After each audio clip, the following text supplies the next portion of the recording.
Hello friends, myself doctor Abha Singh. मैं आपको MA final के 9th paper educational administrative practice पढ़ाऊंगी। हमारा पहला यूनिट है टोटल में 5 टॉपिक्स आते हैं, जिसमें पहला है टोटल क्वालिटी मैनेजमेंट, दूसरा स्वेट एनालिसिस, तीसरा टाइम मैनेजमेंट, चौथा change management and innovation and पांचवा organisation climate. Total quality management by Seller, the total quality management philosophy providing overall concept that fostering continuous improvement in a organization. This philosophy stresses a systematic, integrated, constant organization with wide perspective involving everyone is and everything.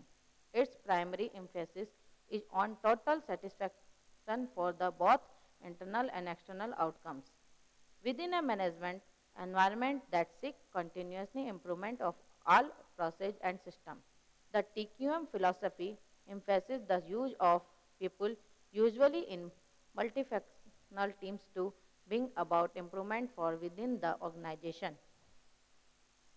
हम गुणोत्तर विकास की बात करते हैं। आज जब समाज में सब जगह पर सभी क्षेत्रों में, व्यवसाय के सभी क्षेत्रों में संपूर्ण गुणवत्ता प्रबंधन की बात की जाती है, तो वहीं हमारी शिक्षा भी इस क्षेत्र से कैसे जुड़ी नहीं रह सकती।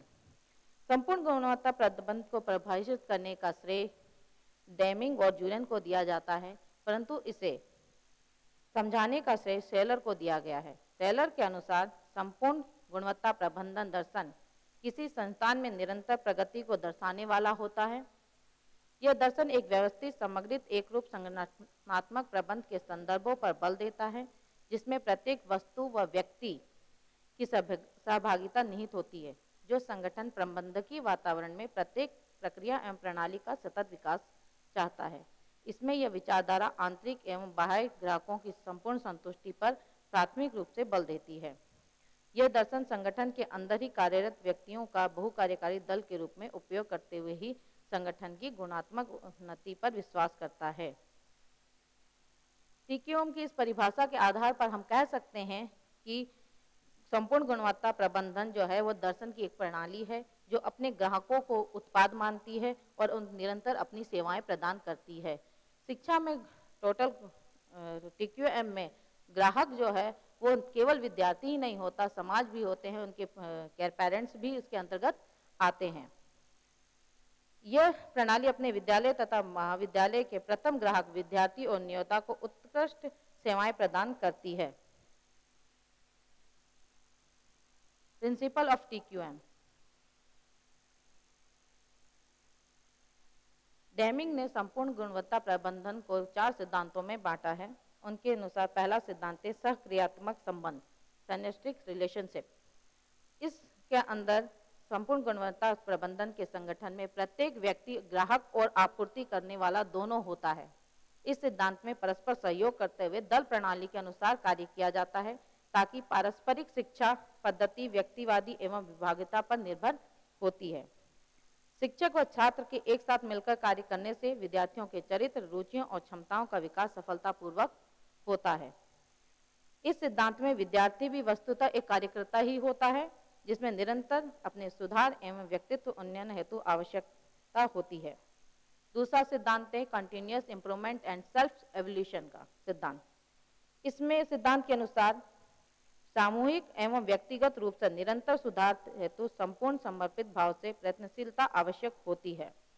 कि जब भी हम किसी में सुधार की बात करते हैं या गुणात्मक सुधार की बात करते हैं, तो ये माना जाता है कि सुधार जो वो एकदम से नहीं होता, निरंतर उसमें हमें प्रयासरत रहना पड़ता है। और ये इसी सिद्धांत को बताता है कि हमें पूर्ण समर्पित भाव से अपने अंदर गुणोत्तर वृद्धि करते रहना पड़ता है। इसमें कहीं ठहराव की जगह नहीं होती। प्रशासक अपने कार्यकर्ताओं के साथ सहयोगपूर्ण कार्य करता है। कोई भी प्रशासक जो है किसी भी संस्था में गुणोत्तर वृद्धि के लिए उसका सहयोगी की तरह ही कार्य करता है, क्योंकि जब किसी व्यक्ति विशेष का जो कि उस प्रशासन से जुड़ा हुआ है उसका विकास होगा, तो उस संस्था का भी विकास होगा। इसलिए प्रशासक की जिम्मेदारी के अंतर्गत आता है कि वो उनका विकास में सहयोग दे। इस सिद्धांत के अनुसार प्रत्येक कार्यकर्ता को लाभ प्राप्त होता है।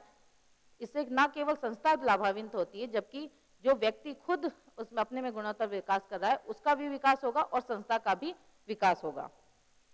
तीसरा है गतिशील प्रक्रिया प्रणाली, ए सिस्टम ऑफ ऑनगोइंग प्रोसेस। यह सिद्धांत शिक्षक या विद्यार्थी को अपनी असफलता का कारण व्यवस्था पर न थोपकर स्वयं के बारे में सोचने पर बल देता है। जब हम टोटल क्वालिटी मैनेजमेंट की बात करते हैं तो इसमें जब हम अपनी किसी व्यक्ति विशेष की कमियों को बताते हैं तो उसको ह्यूमिनेट करने के लिए या उसकी कमियां बताने के लिए उसकी कमी नहीं बताई जाती, जबकि उसकी कमी इसलिए बताई जाती है ताकि वो उन कमियों को सुधार कर सके, अपने में विकास कर सके। कार्य प्रणाली में गुणात्मकता लाने हेतु उसमें निहित उन दोषपूर्ण प्रक्रियाओं जिनके द्वारा अध्यापक और छात्रों के कार्य प्रभावित होते हैं, परीक्षण करके पता लगाया जाता है कि उन्हें कैसे दूर किया जाता है। जब हम शिक्षा की बात करते हैं तो इसके दो प्रमुख तत्व हैं, शिक्षक और शिक्षार्थी।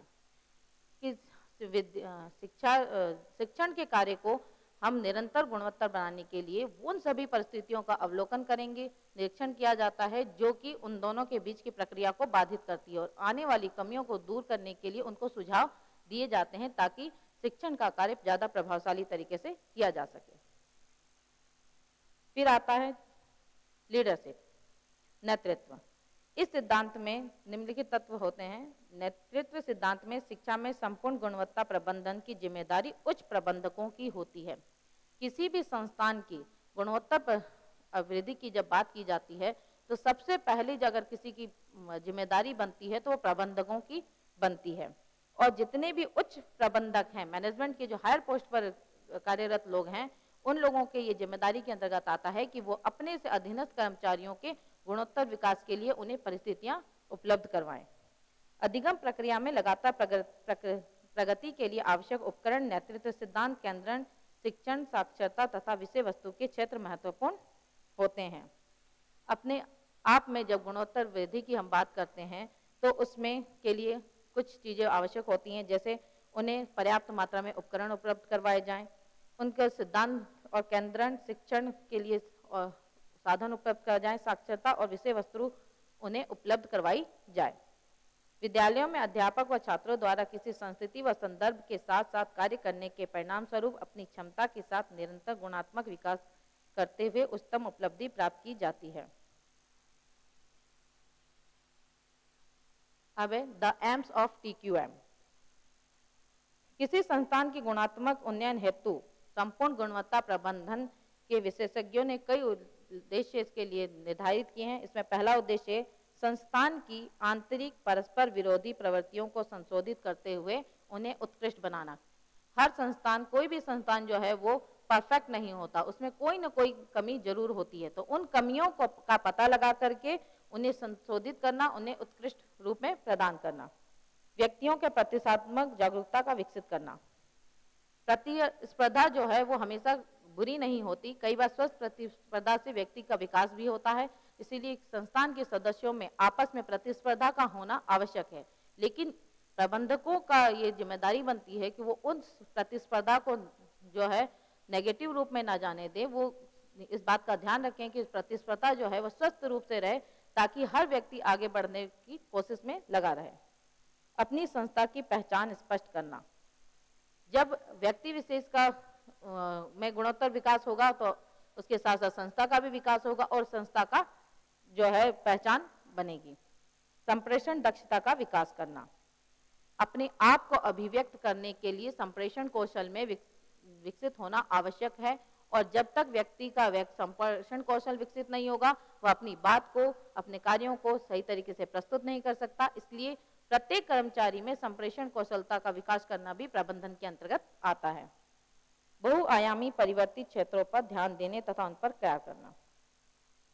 गुणवत्ता के लिए जो है क्षेत्र, कई तरह के क्षेत्र हैं जिनका सभी का समान रूप से विकास आवश्यक होता है।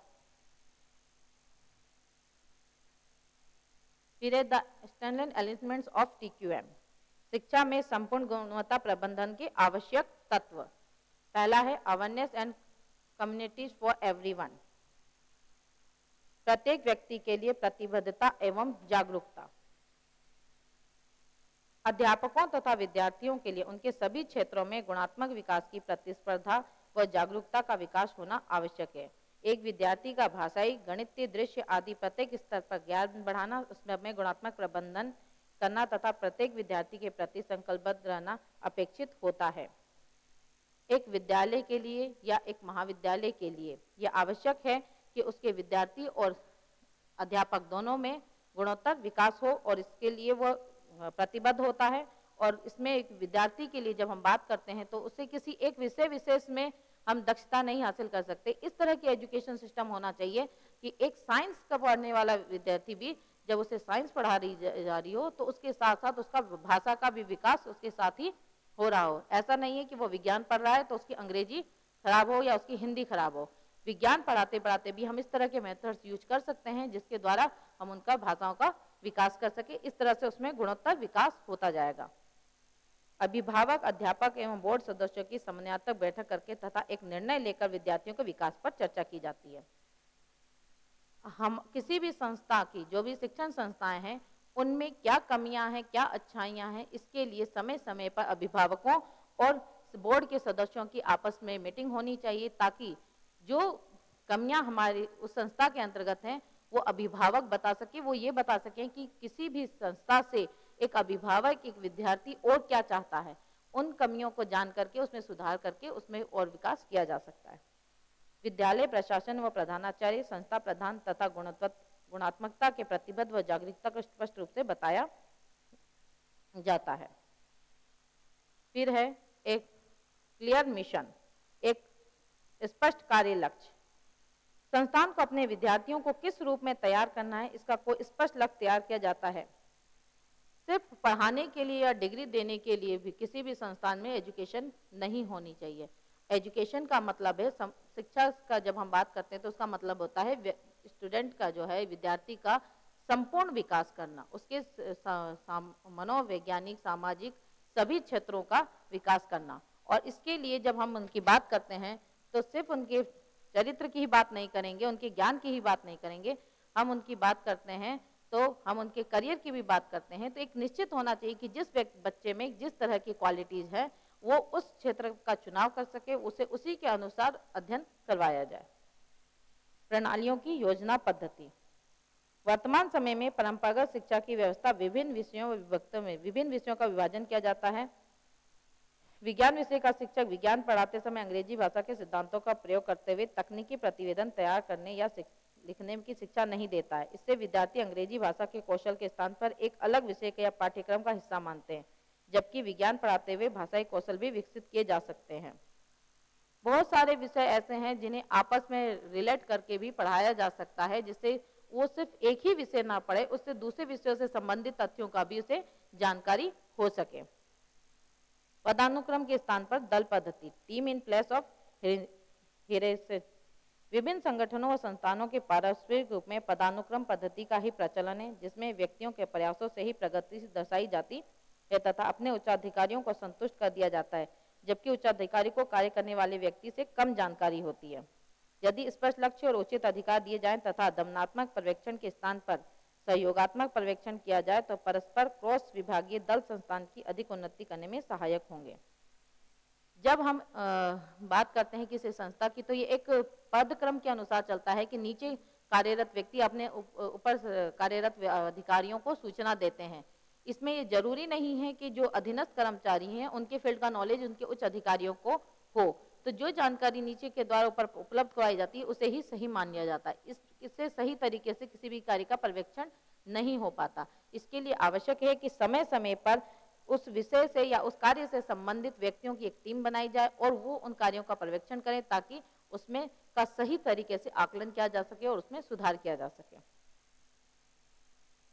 फिर आता है भय के स्थान पर सशक्तिकरण एवं योग्यता। पारस्परिक संदर्भ में व्यक्ति केवल उतना ही कार्य करने में रुचि लेता है जितना करना आवश्यक समझता है। वह परिणाम के भय से व इच्छा से अतिरिक्त कार्य नहीं करता। इसके विपरीत यदि गुणवत्ता दल को अवसर देकर विषय में निष्णात बनाने का प्रयास किया जाता है तो वे अधिक गुणवत्ता के साथ कार्य करते हैं। दल के सदस्यों इसके लिए सेमिनार, सम्मेलन, अन्य संस्थाओं, संगठनों के बारे में जाने तथा कार्यानुभवों का आदान प्रदान करके सलाहकारों, विशेषज्ञों की मदद लेकर उन्हें सामर्थ्यवान, शक्तिवान बनाकर गुणवत्ता को बढ़ाया जाता है। ये मनुष्य का स्वभाव होता है कि जब तक उस पर उसे मोटिवेशन नहीं मिलता वो उस कार्य से अधिक करने और उसे जानने में की इच्छा उसमें नहीं होती।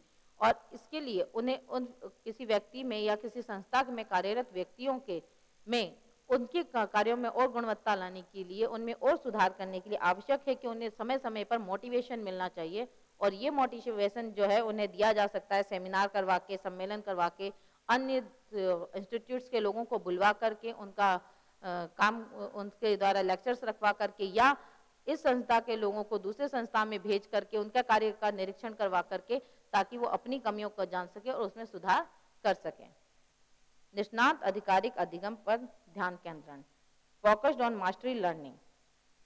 जब हम बात करते हैं, आज हमारी यहाँ वर्तमान शिक्षा पद्धति है कि योजना बनाई, फिर शिक्षण किया और उसका परीक्षण कर लिया, और परीक्षण में अगर बच्चा 50% भी ला रहा है तो भी वो अगली क्लास के लिए प्रमोट कर दिया जाता है। एक मिनिमम लेवल तय कर दिया गया है कि 33 या 36% लाने के बाद वाला बच्चा अगली क्लास में चला जाएगा। उसमें ये कोशिश नहीं की जाती कि जिस बच्चे ने 50% लेकर आया है उसको दोबारा से उसमें सुधार किया जाए ताकि वह 70-80% और बना सके। तो इसके लिए जरूरी है कि गुणात्मक शिक्षा पद्धति में को पढ़ाएं, जिसमें योजना बनाई जाए, फिर उसका शिक्षण किया जाए, फिर जांच किया जाए, और जांच के बाद अगर विद्यार्थी जिस लेवल पे पहुंचा है उस लेवल की कमियों को देखते हुए उसमें फिर से संशोधित टीचिंग का कार्य किया जाए और फिर से जांच किया जाए कि उसने अपने में कितना इंप्रूवमेंट किया है। इससे हम लगभग 100% अपना अधिगम करवा सकते हैं।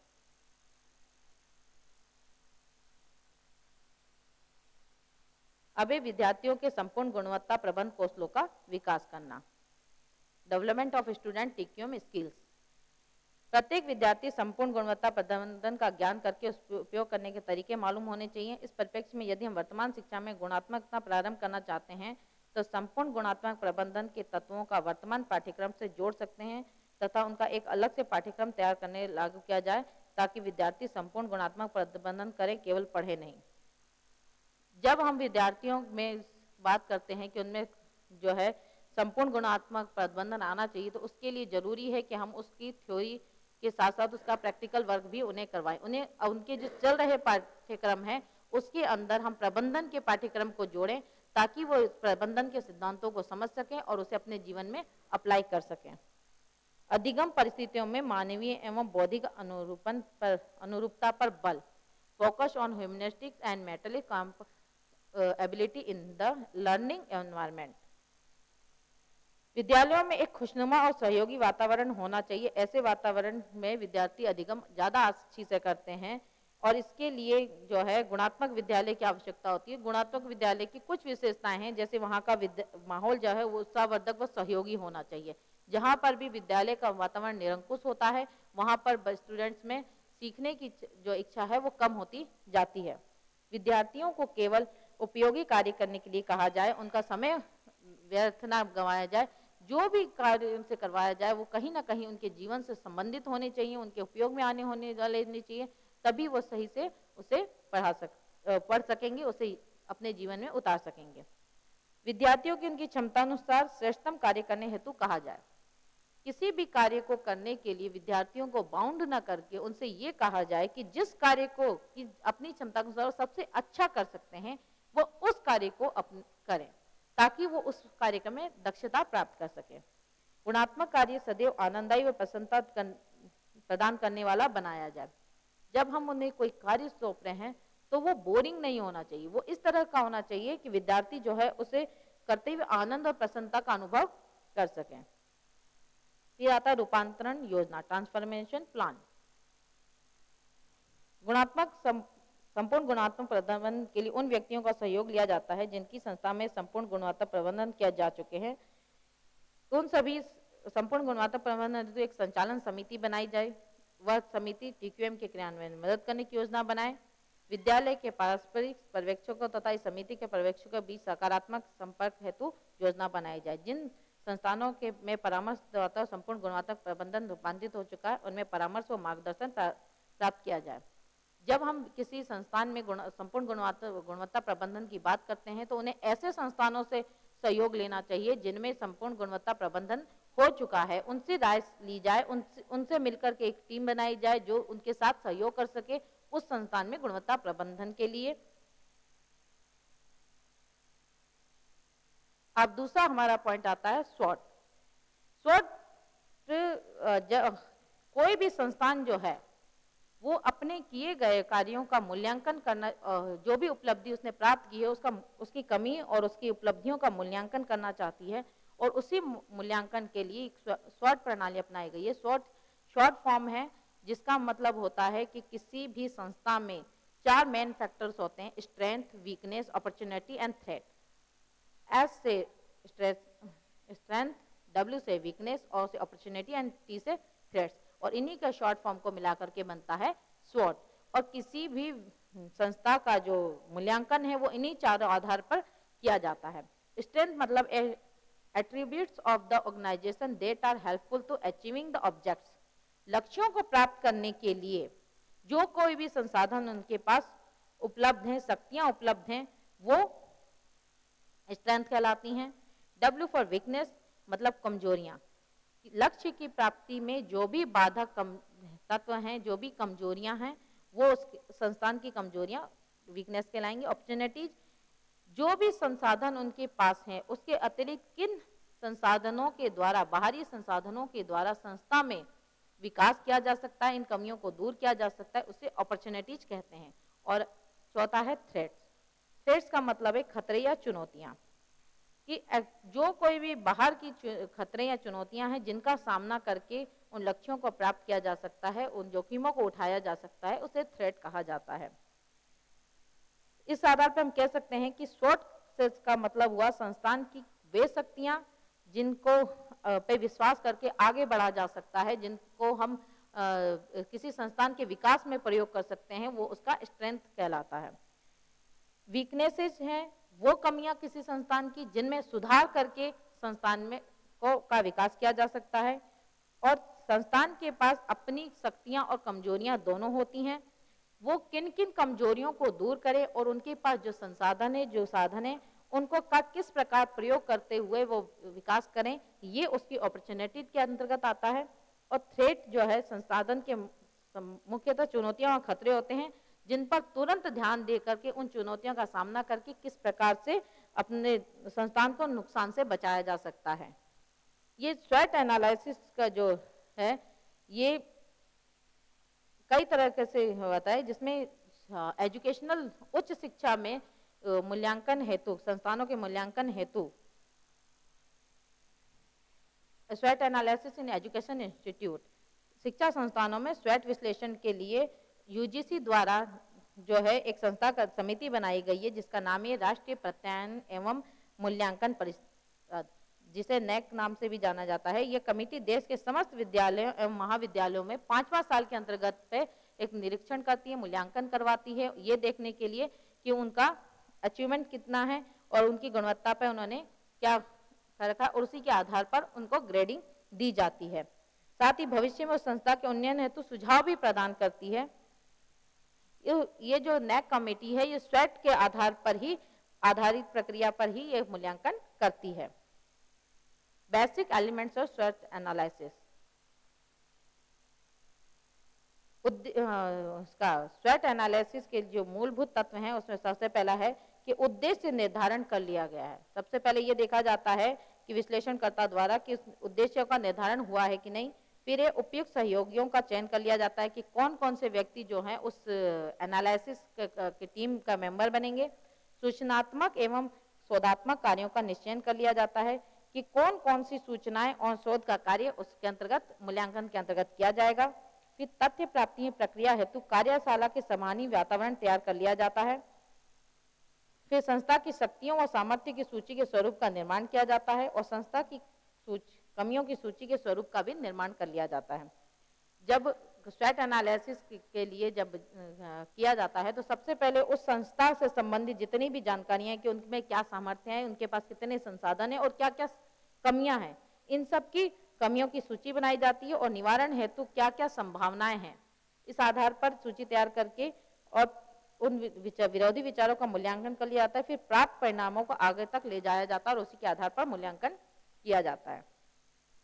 फिर आता है द मेथड ऑफ स्वॉट एनालिसिस।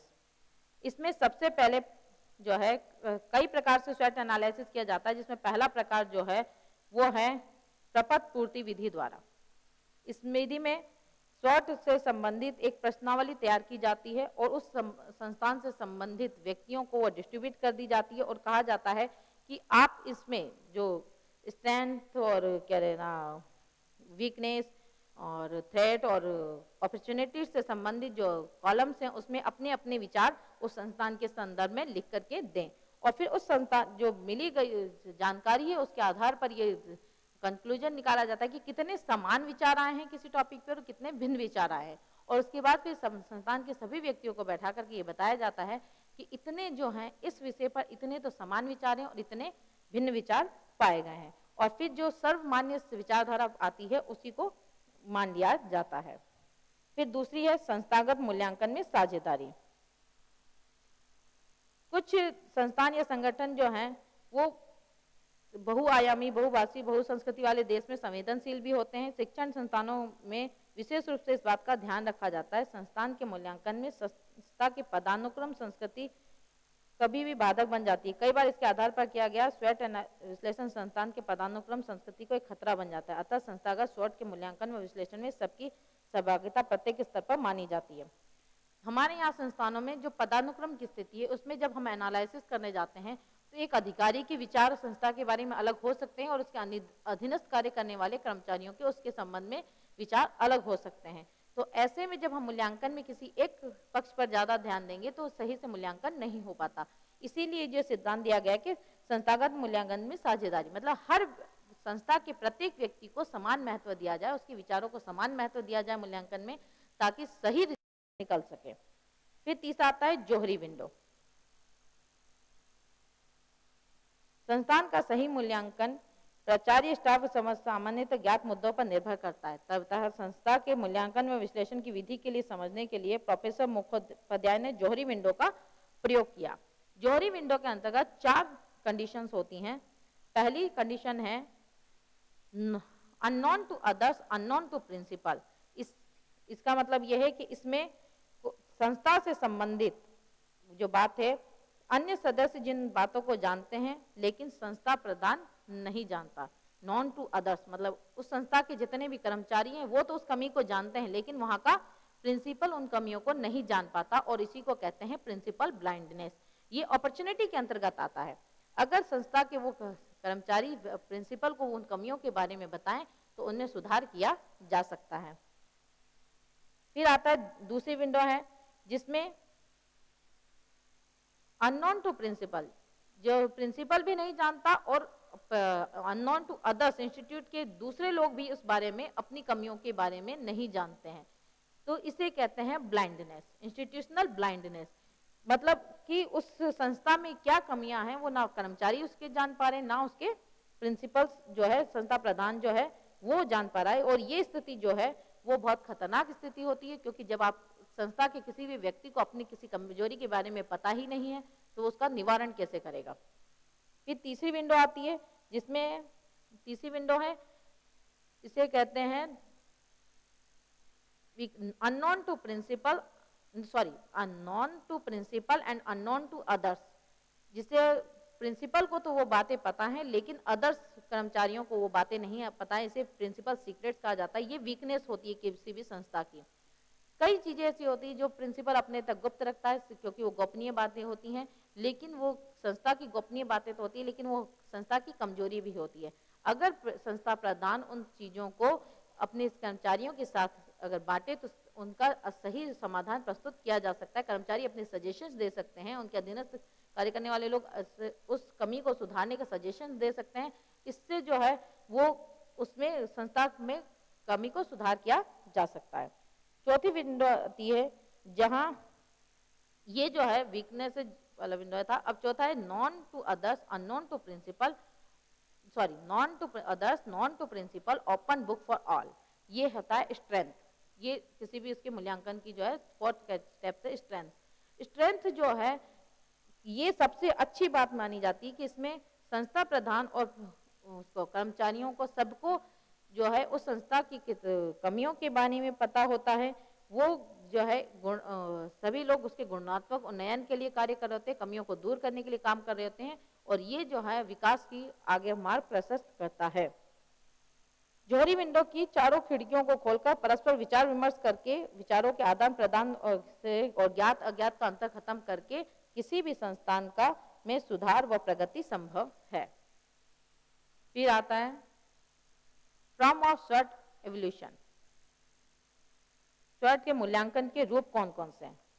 पहला है इंटरनल एवोल्यूशन।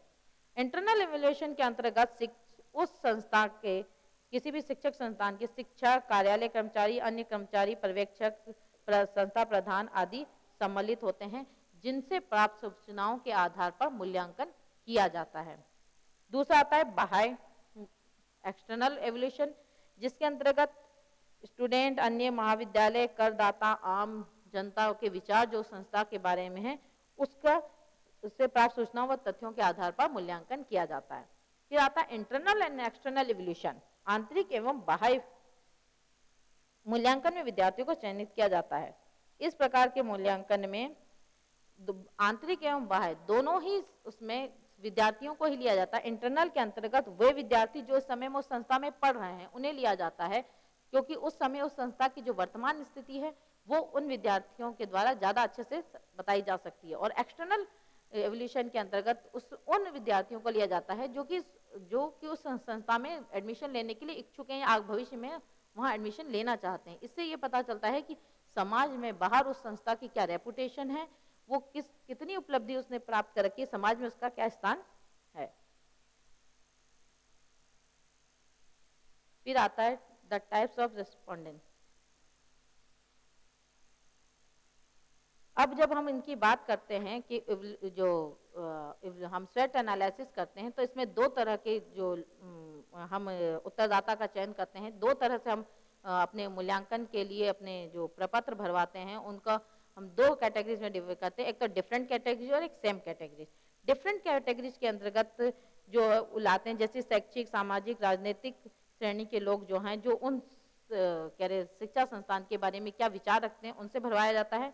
और दूसरा सेम कैटेगरी जैसे उसी महाविद्यालय के में जो है एक ही वर्ग के जैसे या तो विद्यार्थी या टीचर्स किसी भी एक श्रेणी के व्यक्ति द्वारा उसका प्रपत्र को भरवाया जाता है। अब उत्तरदाता चयन की प्रक्रिया, the process of respondent selection. सबसे पहले रैंडम सिलेक्शन द्वारा उनका स्टूडेंट सेलेक्ट किए जाते हैं, उस या फिर वर्ग के अनुसार या आवश्यकता के अनुसार। अगर मूल्यांकन एज ग्रुप के आधार पर किया जा रहा है तो एज के अनुसार, अगर एक्सपीरियंस्ड व्यक्ति के बारे में एक्सपीरियंस के बारे में किया जाता है एक्सपीरियंस के आधार पर, विषय के आधार पर किया जा रहा है तो विषय के एक्सपर्ट्स के हिसाब से, और अगर कार्य की प्रकृति के अनुसार किया जा रहा है तो किसी कार्य के एवोल्यूशन के लिए किया जा रहा है तो कार्य की प्रकृति के अनुसार किया जाएगा। तो इन सभी आधारों पर उत्तरदाता का चयन किया जाता है। फिर है the method of tool administration, उपकरण प्रशासन की विधि। इसे दो तरीके से किया जाता है। एक पर्सनली, जब किसी भी उत्तरदाता को बाउंड नहीं किया जाता, उसे एक प्रश्नावली बांट दी जाती है और उन्हें अपनी मर्जी से किसी भी स्थान पर उसे भर करके उसे निश्चित समय पर मूल्यांकनकर्ता को लौटाना होता है। ये होता है पर्सनली। और बाउंडेड में होता है कि सभी उत्तरदाताओं को एक ही जगह पर एक ही समय पर इकट्ठा करके और उन्हें एक ही समय में वो प्रश्नावली भरवाई जाए, तो वो होती है बाउंडेड।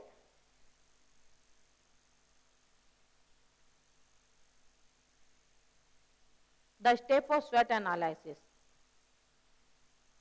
सबसे पहले स्वॉट एनालिसिस विश्लेषण के लिए हम सबसे पहले स्वॉट से संबंधित प्रश्नावली की अंक तालिका तैयार करते हैं, फिर हम उसकी प्रश्नावली को डालते हैं। प्रश्नावली डालने के बाद हम अंकों को तालिकाबद्ध कर औसत ज्ञात करते हैं और फिर उसका प्रोफाइल बनाते हैं। फिर उस प्रोफाइल को खुद की समझ रख करके और संस्था का उसमें प्रतिबिंब देखा जाता है कि उस संस्था का मूल्यांकन किस स्तर पर आ रहा है।